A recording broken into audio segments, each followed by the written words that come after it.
রমাদান কিংবা রমাদানের বাইরে 11 রাকাতের বেশি তিনি তারাবি বলেন বা কিয়ামুল লাইল বলেন, যেটাই বলেন, আর বাকি 3 রাকাত পরবর্তীতে ওমরে ফারুকের সময় উনি সাহাবীদেরকে করতে দেখে একত্রিত করলেন।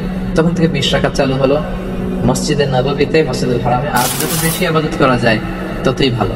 সাহাবারা 20 রাকাত করেছেন। সাহাবারা তো আমাদের চেয়ে ইসলামকে ভালো বুঝে, রাকাত হওয়াটাই ভালো।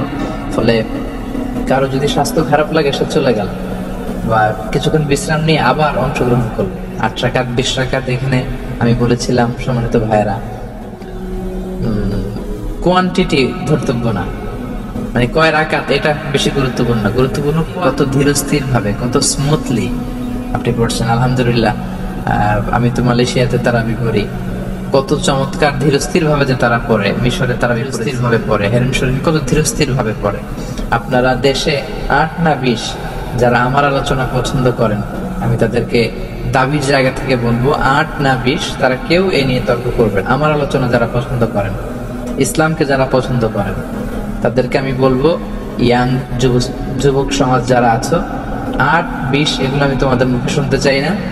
আমি শুনতে চাই যে কেন বাংলাদেশে এত দ্রুত তারাবি পড়া হয়, এ নিয়ে সবাই কথা বলেন, যে আমরা আস্তে আস্তে পড়বো।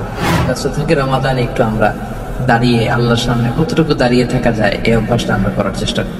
কারো যদি শরীরের খুব বেশি না খুলে আপনি পড়েন, 8 পড়েন, 12 পড়েন, আবার শেষ রাতে উঠে যার যতটুকু সুযোগ, এ নিয়ে বিতর্ক করার কোনো সুযোগ নেই।